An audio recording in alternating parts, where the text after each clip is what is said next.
I'll try to speak up. They may have a microphone, but this should be enough, I hope. I'm Duncan Charters, and I have been chair of the Languages and Cultures Department of Principia College, which is a small liberal arts college, just 500 students, on the banks of the Mississippi, just north of St. Louis. And I'm going into being humanities unit head this next year. Probably means more work, and I hope not less contact with languages. We all have a full teaching load. They don't seem to know anything about giving you less of a load if you're an administrator, either a department chair or a unit head.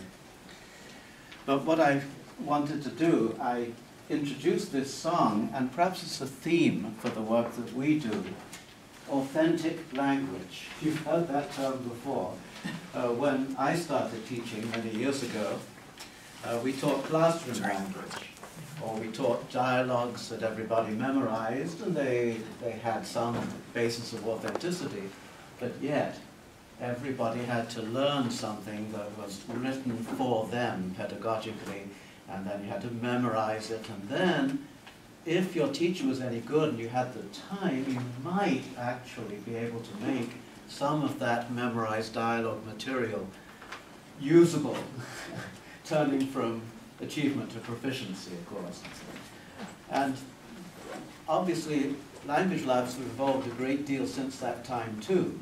But the point of the particular song that I put up is that we start with authentic material right from the very first day of class.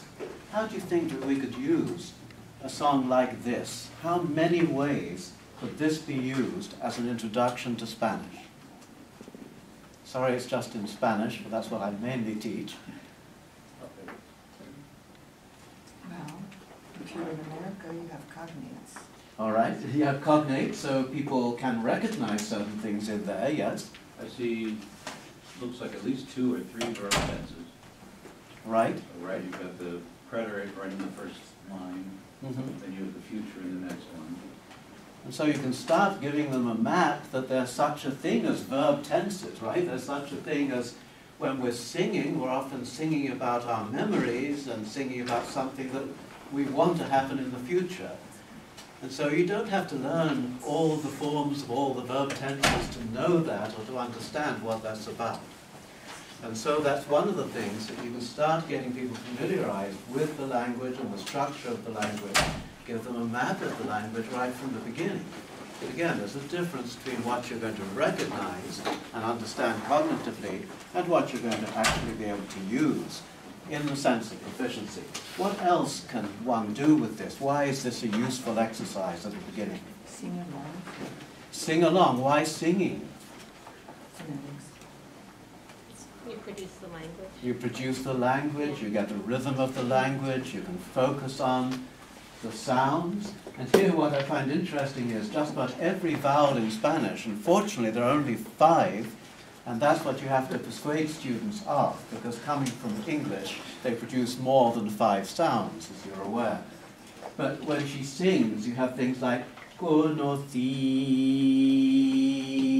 tanta alegría. So every one of the 5 vowels is in there, and it's stretched out.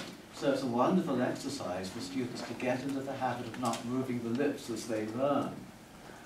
So there are many things going on here. There's the cognitive, there's the actual sounds of the language, you're presenting it as it is sung in a beautiful form, and it is something from home culture because it's being sung by Tishinohosa, who is actually Texan, American, Mexican parents, especially the father, but she is bilingual, bicultural, has become more popular in English now than in Spanish. Her first work in Spanish. This is a wonderful album. Well, I hope there's enough chairs here. I don't know if we can bring any from anywhere else. There's one there. You could make that available. Or there's a stool here. One up here too.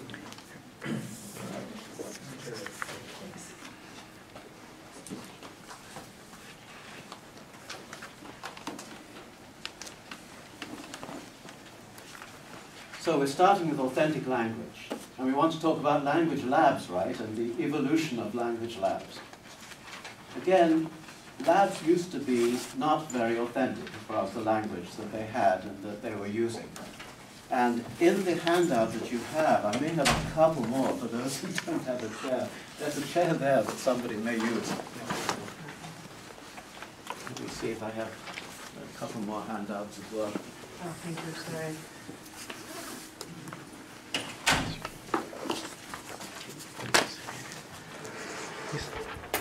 So, we can work that out. Good, thank you. What I've done in this is give you a short history of our experience with language labs. I'm going to just go back and I'm not going to go through this in any great detail, but we started with our first language lab in 1950. I wasn't around then, but I do know the colleague who was and who set this up. And they had 2 rooms in an old wood building and 28 earpieces, they were called then, not headsets, with a tape recorder, reel-to-reel, of course. That was our first lab. And so that was designed for people to listen to something that had been recorded by the teacher and to repeat. And you're all familiar with that, the value of that.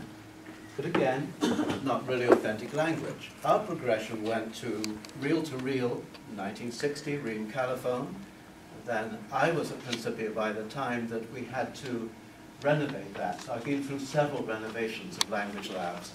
In 1976, we had a telex cassette system, which we'd used at Humboldt State University in California previously. And that proved to be pretty good for what it was. Easy high-speed copying, checkout, playing. You could easily record on a master recorder, and the students could listen and repeat all the usual things that you did. But then the biggest change came around 1985 when we got a Sony 5510 Mark X. We looked at the Tandberg products, but the Sony was then the only one with a touch screen, which was super innovative back then. Only just getting to touch screens on some machines now. And so that, of course, still used a cassette system, but they also added that the 5 buttons on the cassette recorder would also be a multiple choice tester, and that was very, very nice. So we could give multiple choice testing right in the lab, and we would say, how are you? And then they would see 5 answers or hear 5 answers. I am well, you are here, they are how, or whatever they were. And then the students would press a button, boom, up would come the answers. And then if 100% got it right, great, you go on to the next one.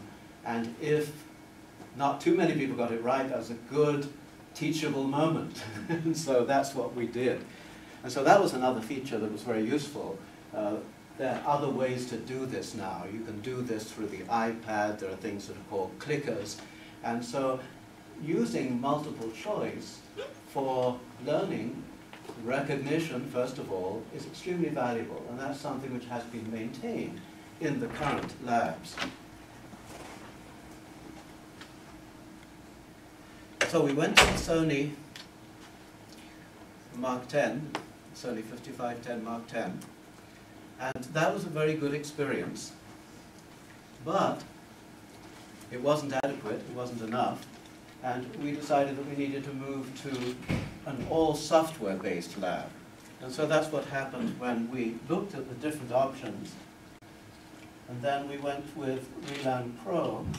We looked at all the different companies, but the ReLAnpro for us seemed to work well. The Windows interface appealed to faculty. It was getting away from the rather specialized hardware and software and interfaces of the old labs. It was becoming more familiar to people who are familiar with computer interfaces.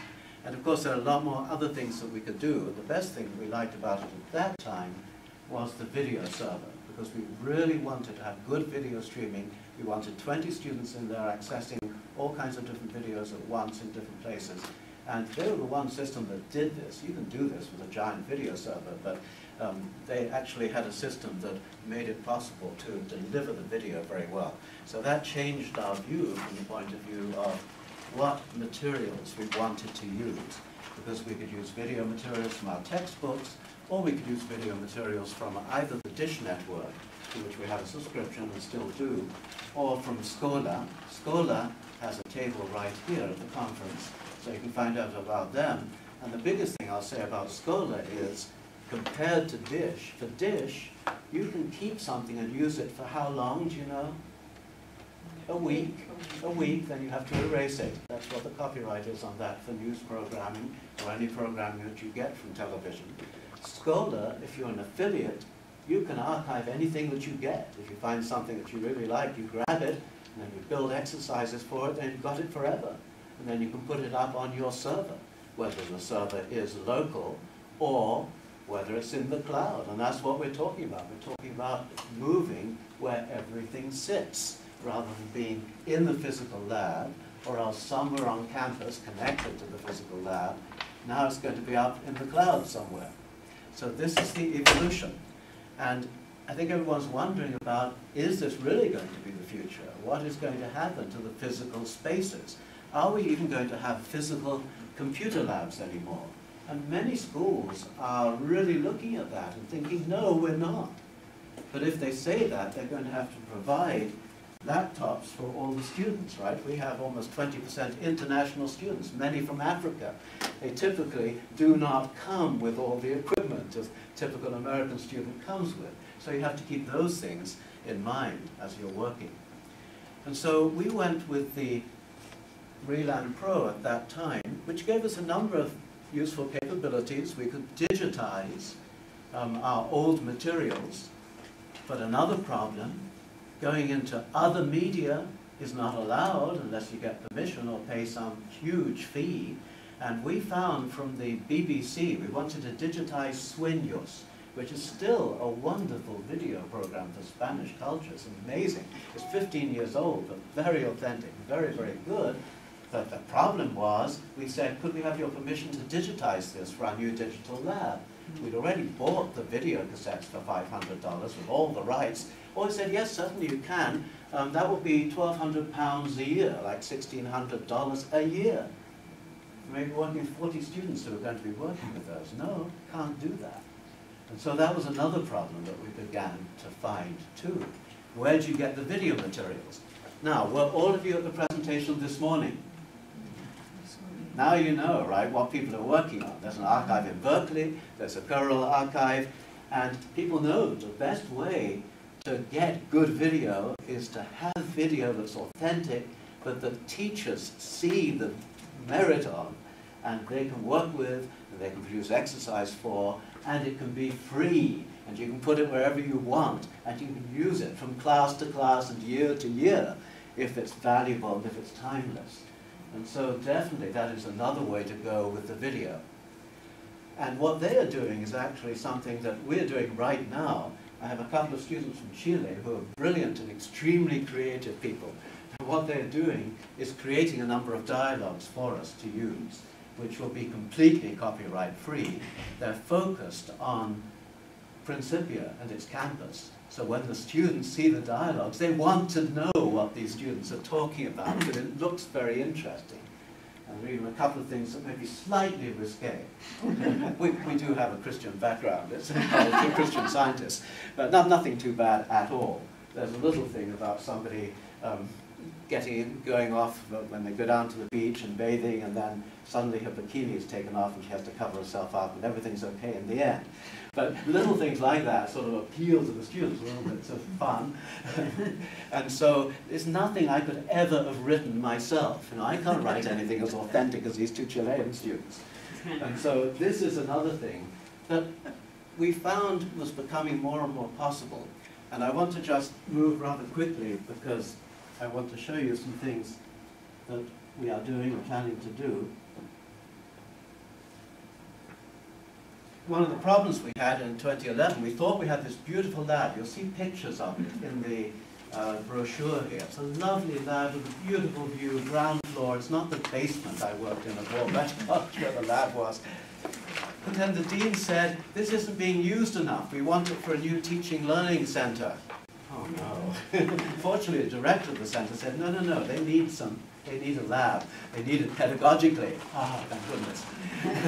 So we didn't actually lose it completely, but we did lose it because it got converted into a 21st century classroom with all the latest technology.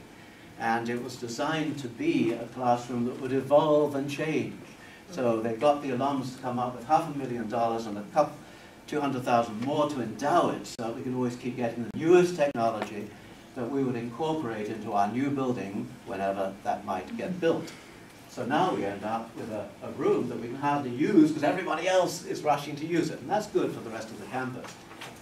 But the dean did promise one thing. He's a very nice person, but he makes hard decisions sometimes. But he said, we will give you something that's at least as good as what you have. Some promise. I'm going to be able to hold you to that. But he was someone who was an advocate of students learning in their pajamas. That's his term. Students learn best in their pajamas. Well, you know what that means. It means that wherever and whenever a student is, if they get the urge to study, which you hope they do every so often, then you want to have the material available. Now, our lab was locked very often, right? They wanted to lock it up at midnight, even if it was midnight. And then if it was raining, nobody wanted to come over to the lab. And then if you're in a high school, you can't have an open access lab in most places. And so it doesn't work terribly well except as a classroom lab. So the library, for the study part, it worked to a reasonable extent, but it wasn't always available. And so what we had to do was to think, the dean has given us a challenge here. Is there something we can do about it? Is there something we can do that's positive? What are we going to lose? Well, unfortunately, we lost quite a bit because we lost the possibility of the teacher coming into the classroom and being able to interact with the students, have them listen to something, put them in pairs or groups, be able to record what they were saying to each other, be able to interact and so on. So that was one of the important things that went on in our previous lab that we did lose. But the question was, for that loss, were we going to pick up on anything else that would help compensate for that and to make it better? Now, I want to get to the core of what I say before we run out of time. I see we're doing pretty well so far, but I know you're all interested in when you make a transition from something like a physical lab that students can come to and work in, to a so-called lab in the cloud, how does that change how people work? And what are the results? Well, one thing the dean himself saw when the CEO of the ReLAnpro, it's called ASC Direct, it's the company here, Ralph Barankiewicz, and I would like to introduce to you David Witt, who actually is a technical support, who lives in Florida. Not that place, but he does live in Florida.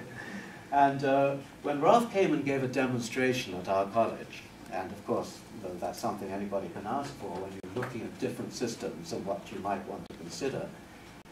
The dean is very sharp on technology.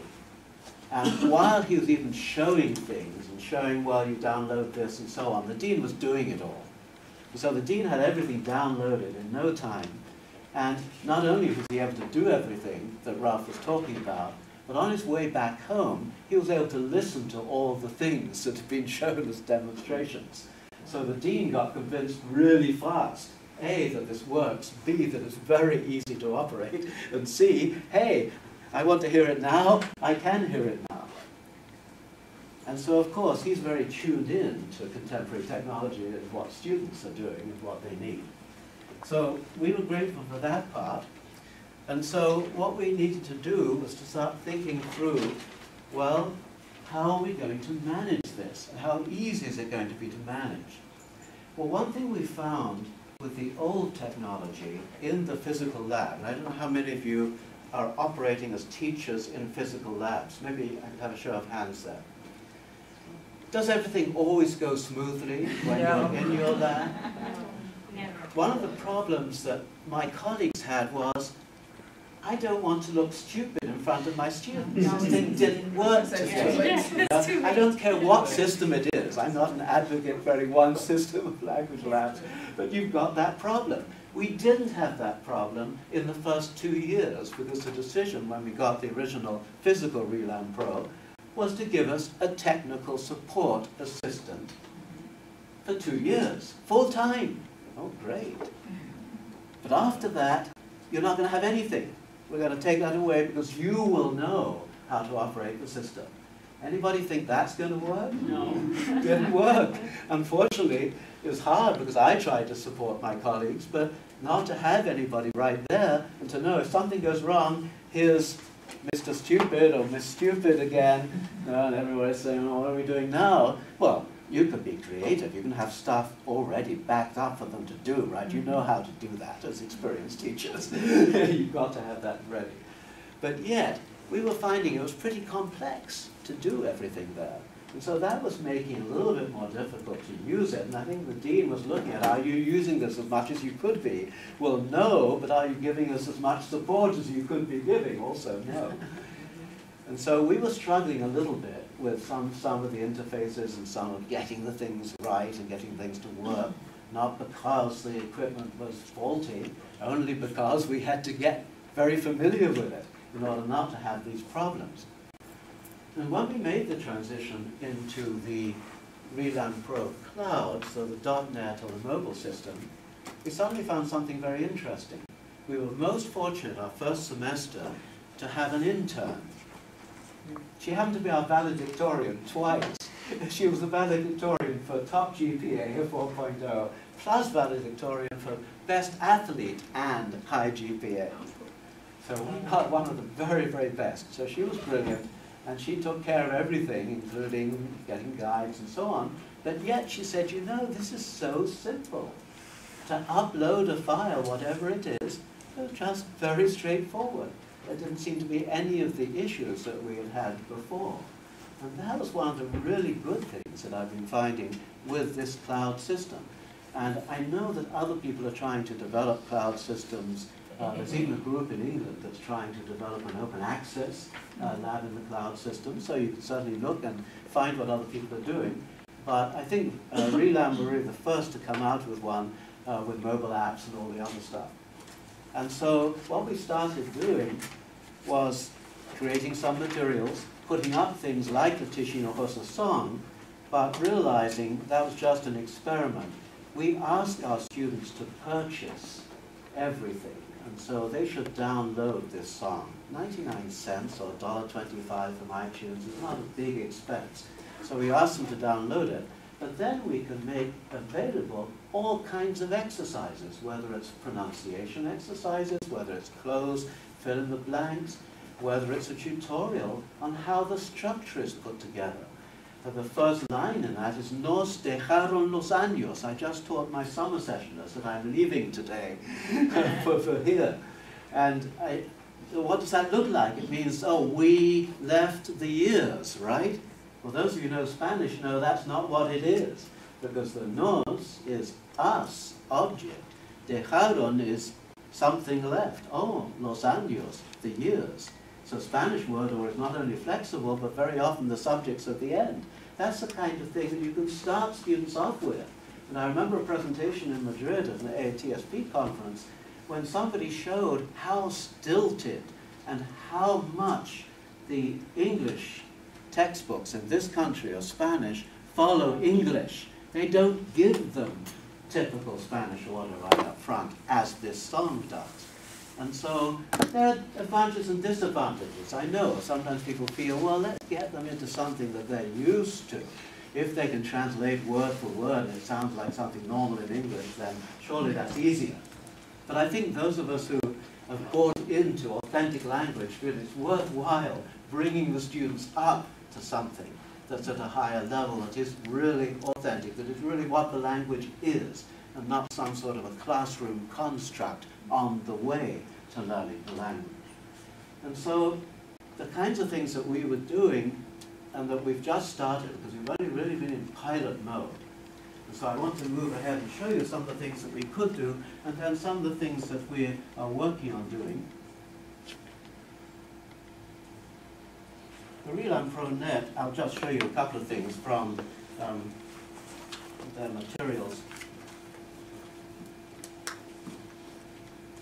As you see, you have a little app, and you can use this on the computer. It can be an app for the computer, or an app for, really, it can be PC, Apple, or any of Apple's products, or now Android, right, David? So it's pretty much, you've got an app for everything, as they say. And so this means that whatever the students have, they can use. Now, we did a survey of our students, 98% of them, and that includes Africans. I think they're getting some cast-off computers. Some people are sort of donating old ones, and so that's where they're getting them from. And that can be a little problem, because if the computer's too old, then you're going to have issues about, especially working with video, and even audio sometimes. But in any case, how many students do you think, and this applies exactly to us and to students across the country when they get to college, how many have smartphones? What's the percentage? 80–90%. 80–90%. Well, we found 70. I'm sure it's gone up since 70, right? That was a survey a year or two ago.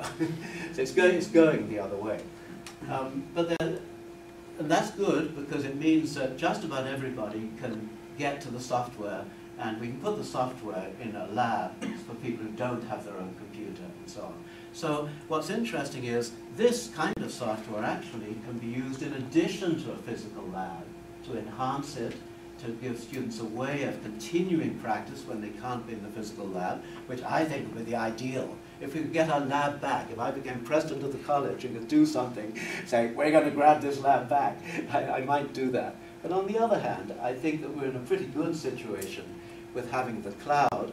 The only issue, well, it's not the only issue, we have several issues. One is the space. We have 20 gigabytes of space. We're angling to get 750 gigabyte server so that we can put all the video and everything else that we want. And in order to get that, it's going to cost another couple of hundred a month. And so we have to keep figuring out cost-benefit structure. And we're in a downsizing mode a little. We just lost one faculty member in the department. What I'm hoping is our kind dean will say, okay, we'll give you the video server, because that'll be a fraction of the cost of a faculty member, right? And so we have to negotiate some of these things out. But in any case, what's been interesting is really thinking through what we want to do and what we can do rather than what we can't do. So of course, all these different uses are available. ReLAnpro Mobile again. We have a mobile app which looks just like this on your smartphone. And if you want to see any of this demonstrated more, David will be happy to show you, so in the booth in the main hall. But students can do all the usual things in a lab. They can listen to lessons, they can record lessons, you can pick it up. There's a 3-track recorder or the equivalent, which is great, because what I find I can do, I can give students something to record, and I give them, say, the Tishin Hosa song in segments, and then they record after it. So that's one way they're working on their pronunciation. And then I can listen to that again. I can just go right in through my own computer, listen to it, and then I can leave a comment. And so that they can see if there's a comment there yet from me. If there is, I hope they listen to it, put it into practice, re-record it, and keep working on their own. And again, they can get at it any time at all. The great thing we found was a huge advantage of this, of the old lab. We have sports teams. Does any other college or university have sports teams? Sports teams that go away for 2 and 3 days at a time to states like Texas and Minnesota, and we're in Illinois next to Missouri. Those students had a whole lot of lost time. They'd always say, oh, I'll study with a friend who's in another class and we'll get something done on the bus. Never happened. One thing we found now for students who wanted to keep up, not every student is motivated, but that's a whole different presentation. But for students who wanted to keep up, it was great. And so many of them said, you know, I got more practice being away for that game than I usually get because I didn't have all the distractions of the campus. That's, oh, great. So they're getting more done. And that is probably one of the most significant things. If they do have an application, if they do have some sort of media that they can take with them all the time, and it is friendly enough, new enough to be friendly to all of this, it's going to be a big advantage to their learning. So this is the one thing that I definitely found. We have a disadvantage on our campus in that we're in the country, we're not well connected. it took years, but we finally persuaded AT&T to put a cell tower on our campus. We had no cell reception whatsoever. So now the unfortunate thing is, if you're an AT&T customer, and of course most iPhones, they all were AT&T originally, right? We started off with some advantage by having AT&T be the one who chose to be our only representative. Nobody else has signed on to put anything on their tower. It's a silly dinky tower anyway, you couldn't put anything else on it. It doesn't even get down to the village where I live, it's just for the campus. But anyway, it's a G3, which is nice. So we have that. And so students with any Apple products are doing fine. Unfortunately, if you have Verizon, you have to go out to the chapel on the bluffs in order to be able to get really good reception. You can get some reception elsewhere. Forget Sprint and some of the others. So that was one of the unexpected problems that we found. Of course, Dean saying, good, 24/7, everywhere the student is. Not always the case. It may not always happen, even when you're traveling. But yet, most of the time, yes. And it has resulted in many people converting from Verizon to AT&T, which I'm sure was AT&T's idea for investing in having a cell tower in our tiny community. So that was the good thing. Were there any disadvantages? Well, you don't have a lot of control over what your students are doing when everything is out of your hands. When we had the students coming into the lab every week for a class session, we could monitor what they were doing then much more readily. And there were some advantages to that. And the one thing I found is that there seemed to be more of a spread of the results of how students are working with the material. Those who were not highly motivated might not put any time at all into working with lab materials, whereas before, at least they'd be forced to come into the lab when the class came into the lab. But those who were interested, and those who were sort of interested but got the urge to, well, I'll just pick up my phone and sort of do a little bit of Spanish, those did better. And we already have a problem with the range of students and differentiation of instruction, which is a big, big issue. Now, many years ago, Wilga Rivers addressed this, and some of you know who she is. If you're of the previous generation, she was perhaps the Dean of Language Teaching Methodologist, Australian, ended up at Harvard. But she said 20 years ago, the computer is going to be such a blessing to language learning, but the students are going to be able to do all that kind of work to learn about the language from the computer. And in the classroom, you're going to be able to apply it. And that's exactly where we are now. What we try to do is to give the students those things that will help bring them to the level where they can then work with the language for proficiency. And one reason for us giving the dialogues for people to work with in the lab is that after they've worked with those and got more familiar with them, then when they have their half-hour sessions with native speakers, which we insist on every week, they are much more able to interact with them because they've had a lot of listening practice with vocabulary they're interested in, with situations that are relevant to what's going on campus.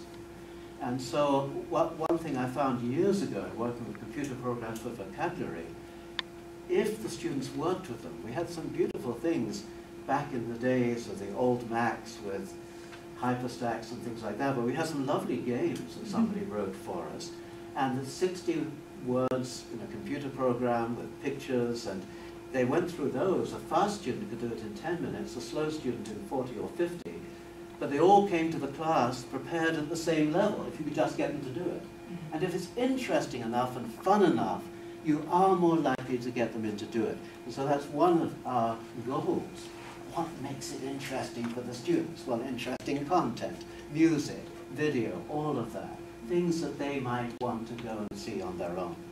And so really our goal has been to try to create an environment that is very friendly and interesting and just encourages them to get more work in the language. Isn't the amount of time they spend probably one of the most crucial things, whether or not the teaching or the materials are that good? And so it's the motivation that you do need to work on. But I do find that when they have something available, and sometimes they even say, well, I actually picked up my phone and chatted with my friend. We worked with this dialogue together. You know one thing that I found is amazing? I send students off in pairs and say, work with a partner overnight with that dialogue. They come back and say, my partner and I had no time available. We were all doing something at times the other person was available. Getting even two students together can be a problem physically. But they figure out that at 2 in the morning they can finally get together. And so then they get on their phone and then they do a little dialogue, or somebody goes over and visits, and then they work on it. And so there's another little issue that was interesting to me about how students work. And sometimes having them get together physically wasn't necessarily the answer. I'm going to keep moving here.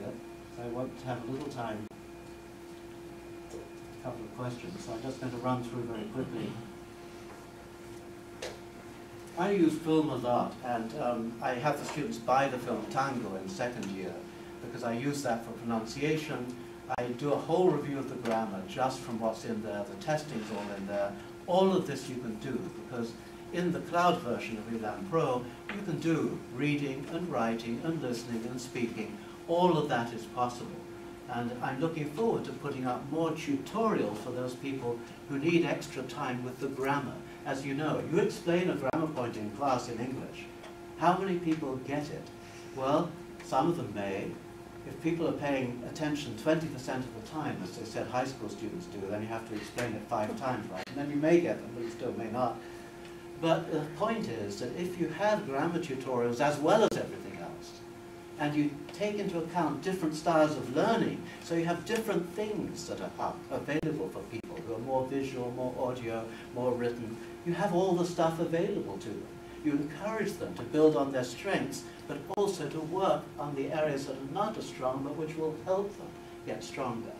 And so this is the other thing that I'm trying to do, build in some of the tutorial work that we used to do.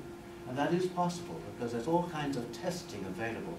You can do multiple choice and closed testing, some of the exciting things we saw in the previous presentation.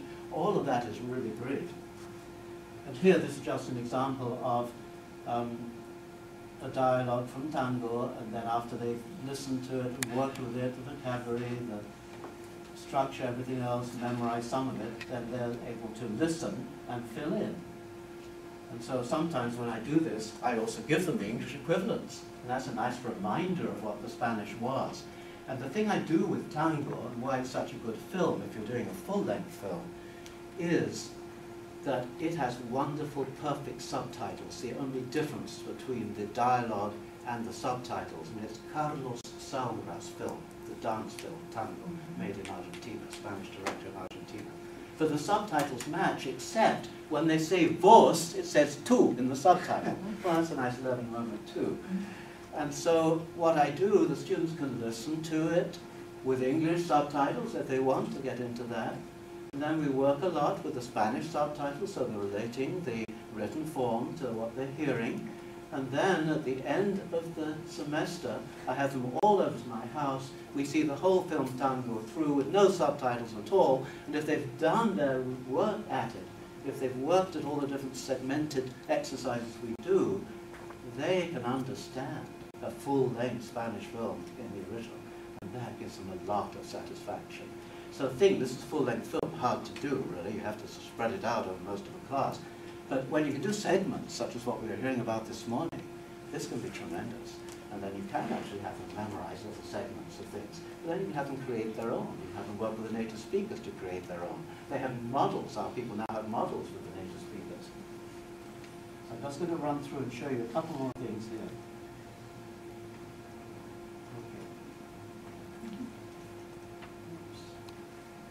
Well, these are examples of what comes from the film Tango when I'm giving them a final test on the grammar. And so they have to complete all the different verb forms. And so they've studied all the present tenses, all the preterites, the imperfects. And Tango has the perfect balance of everything. There are almost as many present subjunctives as there are present indicatives for those who have trouble with the subjunctive. They really get it in context. They really get a sense of how that is used in the language. I just want to show you one other thing here too. For those of you who know some Spanish, here's a situation that our native speakers came up with. And so this is just very simple kind of thing, very normal, but it's what they came up with. So how are you? I'm a little busy studying for my math test that I'll have on Monday, and sort of what are you involved in? And you won't say, ¿en qué estás tú? You will not say, ¿en qué estás tú? In typical American textbook, but that's what a young person would say in Spanish. And then notice, yo te llamaba, there's an imperfect. I was calling you to invite you to have something in the pub. And yeah, I think so. Me parece, idiom again, idiomatic use. Can't do it that late because I have a meeting. Can it be after? Yeah, I'd love to do that. Shall we get together at 7:30? And then again, use of a subjunctive, a natural subjunctive in there. Not the way you normally teach students, but this is the way it would be said. And so, besides the bikini episode, you can tell some of these are very, very straightforward, but they are natural. And so this is going to be fun for them to do. I have a lot more that I'd love to tell you, but I really need to give you a chance for some questions as we're at that 5-minute point. So, what would you like to ask about? Yes? Well, how about the Mac users in the crowd? Because ReLAnpro is still on the PC, right? No, ma'am, we're actually Mac as well. Oh, okay. Yes, Because ma'am. everything here mentioned your PC. Yeah, we actually just in the past 6 months completed our Mac version. So. It's taken a while for them to complete that. We've been pushing and saying, we want a Mac version of this. Now we've got it, which is great. So I'm looking forward to making sure everybody, including the Mac owners, is up and running. Have you noticed the change in the proportion of Mac and PC users in the last 5 years? It used to be 5% of people using Macs. More than half our freshmen this year had Macs, not PCs. That's my question. But you know what? That's definitely the trend, which I'm pleased because I've had Macs since the beginning, but it's very interesting that it's been so sudden, so quick. And I'm sure iPhones and all the other stuff, iPods, have pushed in that direction. Apple's taken full advantage, marketing and everything else. But you do have to have Mac, and so I'm grateful. Yes, ReLAnpro finally does have that. And we do have Android apps, so on. So we're going to enjoy experimenting with those. Yes? Duncan, do you ever try to recreate a lab using the cloud, like on their mobile phones, having them come in and do work that they would have typically done in the lab, like listening in class, or do you only use it outside of class? I've only used it outside of class. Now that's something that we're going to have to work on, and I'll probably have David's help on this, because I know our dean would love to have all the students have headsets in a classroom somewhere, anywhere. Just bring your own headset too, and then have them do that sort of thing. They can work together and upload things, so you can definitely have group projects. But from the point of view of having a whole class full of people interacting that way, that's a little challenging at the moment, right? Yeah, I mean, you can utilize both if you wanted to. If you wanted to use the physical software as well as the .NET. Mm-hmm. So you can use other things, other add-ons. That's true. And so we're just in the pilot stage now, and I'm getting excited because many of the things I've wanted to do for a long time, I can see I'm going to be able to do now, because we've tried out all the different components of the cloud. And apart from this sort of the physical interaction, which I liked in the classroom, there's a lot of things that we can do. I'm going to be experimenting with the new book that's called Unidos. And that's written by my original oral proficiency trainer and 2 other colleagues, Judith Liskin-Gasparo. And it's a wonderful book based on situations.